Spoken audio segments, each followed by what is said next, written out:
Listener, आज का हमारा टॉपिक है थायराइड फंक्शन टेस्ट। ये मोस्ट कॉमन टॉपिक है और ये BMLT DMLT दोनों बच्चों के लिए टॉपिक इम्पोर्टेंट है। जो DMLT के बच्चे हैं उनकी बायोकेमिस्ट्री में ये टेस्ट है और BMLT के लिए भी, और इसमें से क्वेश्चन आते हैं पेपर एग्जाम में। तो आज हम पढ़ेंगे कि थायराइड फंक्शन टेस्ट होता क्या है। ठीक है, तो थायराइड फंक्शन टेस्ट एक बायोलॉजिकल टेस्ट है जिसमें हम पता करते हैं कि हमारी जो थायराइड ग्लैंड है वो प्रॉपरली फंक्शन कर रही है या नहीं कर रही। ठीक है, तो थायराइड फंक्शन टेस्ट क्या है, जिसमें हम डिटरमाइन करते हैं कि भाई हमारी जो थायराइड ग्लैंड है वो प्रॉपरली काम कर रही है नहीं कर रही, मतलब प्रॉपरली वो फंक्शन कर रही है नहीं कर रही, हाउ वेल फंक्शन इज, मतलब वो कैसा फंक्शन कर रही है, वो हम पता करने के लिए थायराइड फंक्शन टेस्ट करवाते हैं।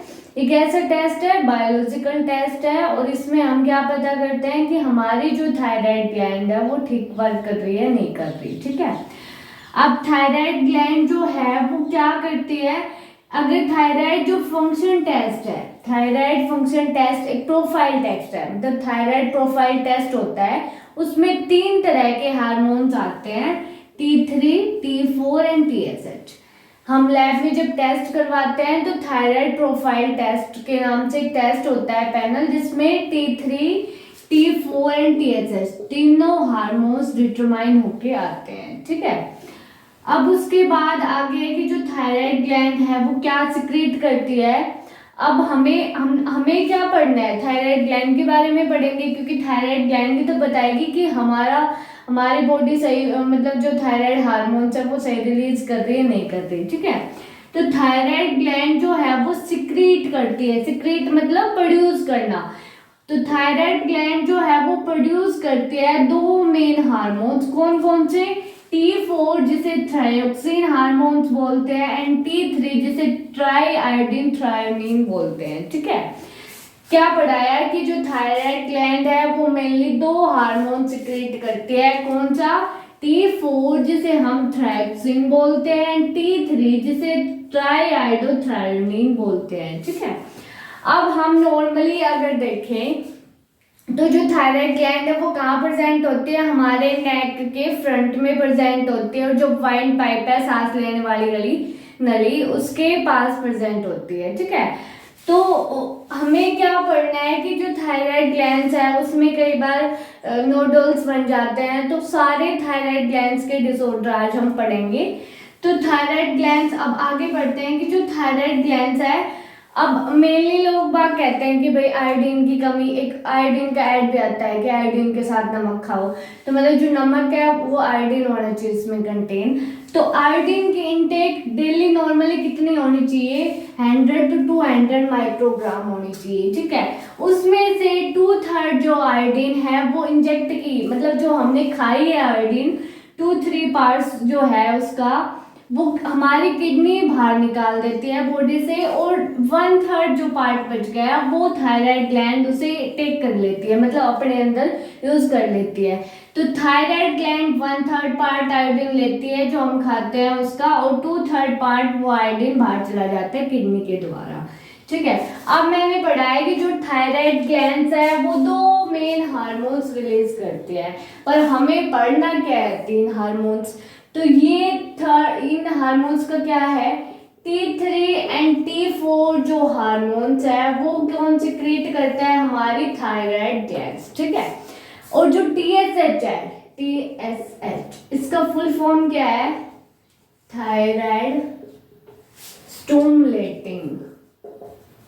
Stimulating hormone. मतलब क्या है, देखो फुल फॉर्म से ही पता लग रहा है कि ऐसा हार्मोन जो स्टिमुलेट मतलब प्रेरित करे कि थायराइड ग्लैंड को, मतलब ऐसा हार्मोन जो थायराइड ग्लैंड्स को प्रेरित करे कि आप T3 एंड T4 जो हार्मोन्स है वो रिलीज करवाओ। जो TSH हार्मोन्स है वो सिक्रीट या प्रोड्यूस किसके द्वारा होता है, हमारी पिट्यूटरी ग्लैंड्स के द्वारा होता है। ठीक है, हमारी पिट्यूटरी ग्लैंड्स के द्वारा होता है। तो अब ये समझ में आ गया होगा कि T3 एंड T4 हार्मोन जो है वो हमारी थायराइड ग्लैंड सिक्रीट करती है, एंड TSH जो हार्मोन्स है जिसकी फुल फॉर्म है थायराइड स्टिमुलेटिंग हार्मोन। तो नाम से ही पता चलता है कि ऐसा हार्मोन जो थायराइड ग्लैंड्स को प्रेरित करे कि आप T3 एंड T4 हार्मोन को रिलीज करो, प्रोड्यूस करो, ठीक है। और TSH हार्मोन कहाँ सिक्रीट होता है? हमारे पिट्यूटरी ग्लैंड, जो दिमाग में एक मटर के दाने जैसा शेप होती है इसकी, छोटी सी। और पिट्यूटरी ग्लैंड्स बहुत सारे हार्मोन्स को रिलीज करवाते हैं, जैसे ग्रोथ हार्मोन्स हो गए, बहुत सारे हार्मोन्स हैं उनको रिलीज करवाती है, ठीक है। ये मास्टर ग्लैंड है, ठीक है। अब आगे हम पढ़ते हैं कि जो T3 एंड T4 TSH की नॉर्मल रेंज क्या होती है। ये पेपर में आ जाता है कि what is the normal range of T3 T4 and TSH। तो T3 की है 86 से 187, मतलब कई बुकों में 80 to 200 नैनोग्राम पर डेसीलीटर भी दे रखा है। एंड T4 की वैल्यू है 4.5 to 12.5 माइक्रोग्राम पर डेसीलीटर। इन दोनों की जो डेसीलीटर में आएगी इनकी, ठीक है। और TSH की क्या है? 0.3 to 5 माइक्रो इंटरनेशनल यूनिट पर ml, ठीक है। अब अगर ये वैल्यू बढ़ जाती है, घट जाती है, तो थायराइड के डिसऑर्डर के बारे में पढ़ेंगे कि थायराइड के डिसऑर्डर मतलब हमारी थायराइड ग्लैंड प्रॉपर्ली वर्क नहीं कर रही है, तो उसके डिसऑर्डर क्या है। तो पहला वर्ड आता है इसमें हाइपोथायराइडिज्म। हाइपो का मतलब मैं पहले भी बता चुकी हूँ, जिसमें लेवल कम हो जाता है। एक होता है हाइपर, हाइपरथायराइडिज्म, और एक होता है हमारे पास हाइपोथायराइडिज्म। जो हाइपो, पहले हाइपो समझते हैं। हाइपोथायराइडिज्म, थायराइडिज्म क्या मतलब है कि जो थायराइड ग्लैंड हार्मोन सिक्रीट कर रही है, एंड हाइपो का मतलब है कम। तो थायराइड जो ग्लैंड्स है वो कम हार्मोन सिक्रीट कर रही है, उस कंडीशन को हम हाइपोथायराइडिज्म बोलते हैं, ठीक है। जिसमें क्या होता है कि जो T3 का लेवल एंड T4 का लेवल जो है वो क्या हो जाता है? कम हो जाता है, दोनों का लेवल कम हो जाता है। किसमें? हाइपोथायराइडिज्म। हाइपो मतलब कम एंड हाइपर मतलब ज्यादा। तो जो थायराइड ग्लैंड्स के हार्मोन्स है वो कम सिक्रीट होते हैं, तो उस कंडीशन को हाइपोथायराइडिज्म बोलते हैं। इसमें जो T3 का लेवल है, T4 का लेवल है, वो दोनों कम हो जाते हैं। अब हमें सिम्टम क्या दिखाई देते हैं इसमें हाइपोथायराइडिज्म में। तो पहला सिम्टम है फटिक, हमें थकावट महसूस होगी, बहुत जल्दी फटिक होगा, इजी फटिक होगा, ठीक है। और मेनली जो T3 T4 TSH जो अबनॉर्मलिटीज है थायराइड ग्लैंड्स में, वो मेनली फीमेल में होती है। तो इसके सिम्टम हाइपोथायराइडिज्म में फटिक हो जाती है, थकावट महसूस होगी उसे, और कोल्ड जो सेंसिटिव लेवल्स है वो हाई हो जाएगा, मतलब जल्दी से उसे सर्दी लगने लग जाएगी, थोड़ी सी सर्दी होते ही, ठीक है। और अगला है कि हमारा जो बीपी है, ब्लड प्रेशर, वो हाई हो जाएगा हाइपोथायराइडिज्म में। अगला वेट है, अगला है पॉइंट कि वेट गेन होगा। बोल देते हैं ना भाई कि अभी 1-2 महीने में उसे बहुत ज्यादा वेट गेन हो गया, थायराइड का टेस्ट करवाओ। तो हाइपोथायराइडिज्म में जब हमारी थायराइड ग्लैंड्स कम हार्मोन रिलीज करती है, तो उसमें वेट गेन हो जाता है इंसान का, मतलब उसका वजन तेजी से बढ़ने लग जाता है, और उसके जो कोलेस्ट्रॉल का लेवल है वो भी बढ़ जाता है, ठीक है। तो कोलेस्ट्रॉल का लेवल भी बढ़ जाएगा, वेट गेन हो जाएगा, बीपी हाई हो जाएगा, और उसे सर्दी जल्दी लगने लगेगी, थकावट महसूस होगी, ठीक है। ये है हाइपोथायराइडिज्म में।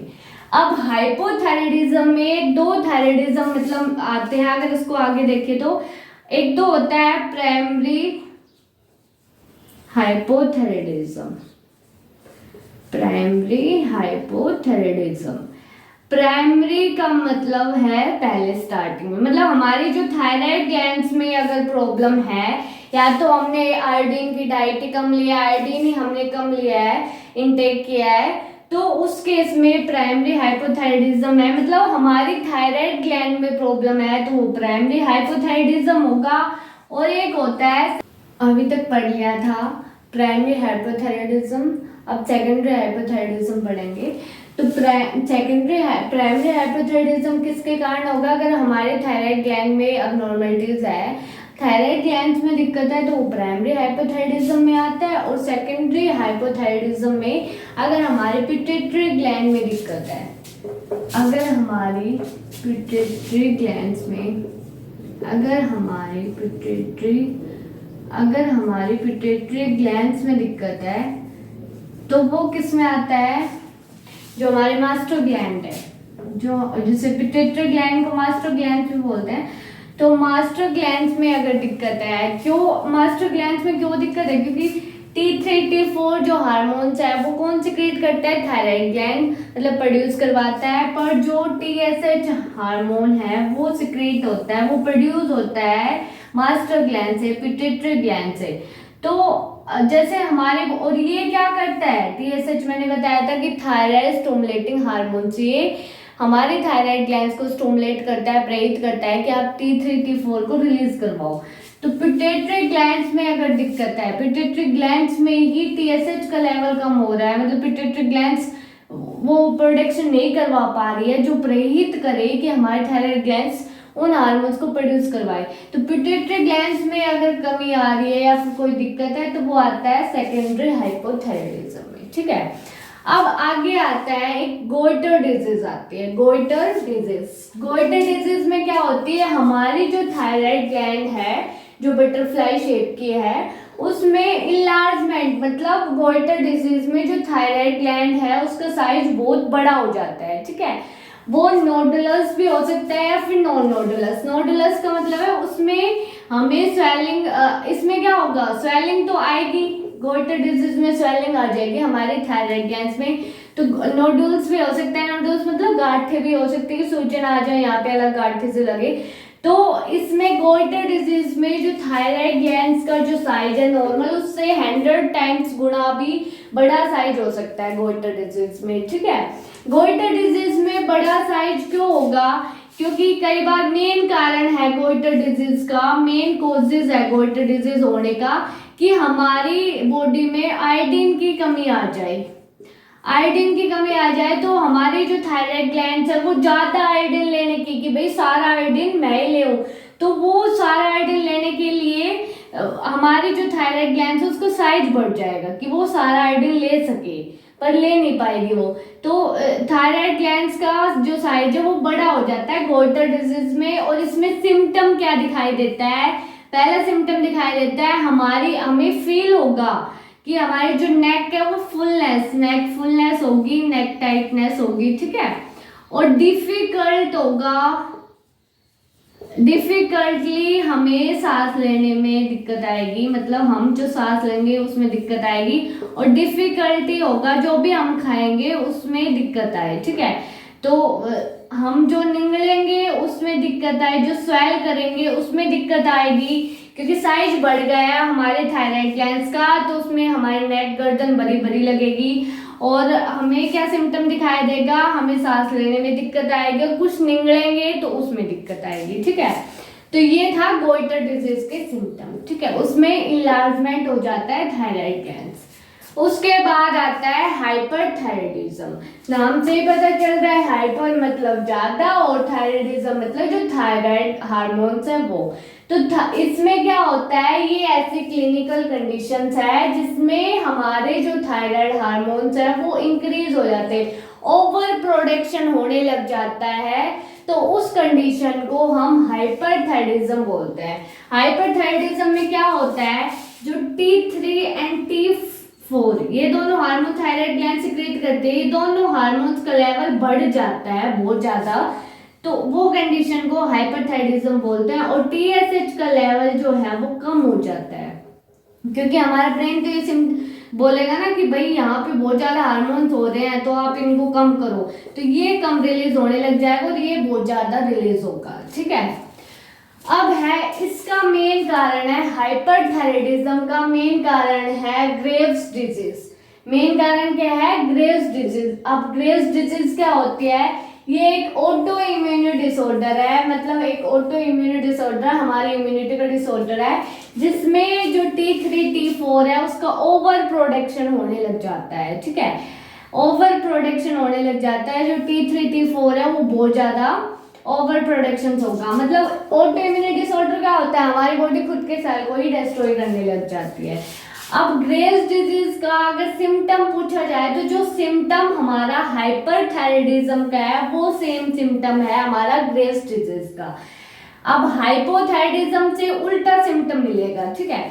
हाइपोथायराइडिज्म में क्या सिम्टम था, हाइपो में क्या सिम्टम था, मैंने पहले बताया था कि उसे ठंड जल्दी लगेगी, थकावट तो दोनों में महसूस होगी, ठीक है। हाइपोथायराइडिज्म में वेट गेन होगा और क्या होगा, कोलेस्ट्रॉल का लेवल बढ़ जाएगा, बीपी बढ़ जाएगा, मतलब सारी चीज बढ़ती है, उल्टा होता है हाइपोथायराइडिज्म में। और हाइपरथायराइडिज्म में क्या होता है, वेट लूज हो जाएगा, वेट कम होने लग जाएगा, वेट लॉस होगा उसका, बहुत सडनली वेट लॉस हो रहा है तो बोलते हैं कि भाई आप थायराइड ग्लैंड का टेस्ट करवाओ, थायराइड हार्मोन करवाओ, ठीक है, थायराइड प्रोफाइल टेस्ट करवाओ। तो हाइपरथायराइडिज्म में वेट कम हो जाएगा, कोलेस्ट्रॉल का लेवल कम हो जाएगा और क्या होगा, बीपी लो हो जाएगा, ठीक है। और क्या होगा, फटीग होगी और क्या होगा, हमें थकावट महसूस होगी, बीपी लो हो जाएगा, कोलेस्ट्रॉल वेट लॉस होगा और हमें क्या फील होगा, मतलब जो कोल्ड इंटॉलरेंस हो रहा है तो उसमें तो इसमें उल्टा हो जाएगा, मतलब इतनी जल्दी ठंड नहीं लगेगी, ठीक है। और क्या सिम्टम हो सकते हैं, और होगा कि भाई हमारी जो बॉडी है उसमें वेट, ये सारे सिम्टम्स है। और जो हमारी मेंस्ट्रुअल साइकिल है वो दोनों में अब नॉर्मल होती है, ये दोनों कॉमन सिम्टम है। मेंस्ट्रुअल साइकिल जो है वो अब नॉर्मली आती है, अब नॉर्मली हो गई उसकी साइकिल, तो वो दोनों में, हाइपरथायराइडिज्म में भी और हाइपोथायराइडिज्म दोनों में ही होता है, ठीक है। और हमारी जो हार्ट रेट है, हार्ट रेट जो है, हार्ट बीट, वो इंक्रीज हो जाती है इसमें हाइपरथायराइडिज्म, ठीक है। ये कॉमन सिम्टम है हमारे पास, हाइपरथायराइडिज्म और ग्रेव्स डिजीज का भी कॉमन सिम्टम है। हाइपरथायराइडिज्म और किस कारण हो सकता है, अगर हमारे थायराइड ग्लैंड का कैंसर है तो उस कारण भी हाइपरथायराइडिज्म हो सकता है, ठीक है। और ये सारी कंडीशंस है हमारे पास। अब नेक्स्ट कल जो वीडियो डालेंगे उसमें हम RIA मेथड पढ़ाएंगे कि T3 T4 को मेजर करने का मेथड क्या है, RIA मेथड है, रेडियो इम्यूनोएसे, वो हम डिटेल में कल पढ़ेंगे, ठीक है। Thank you. अगर ये वीडियो आपको अच्छी लगी हो तो like and subscribe my channel.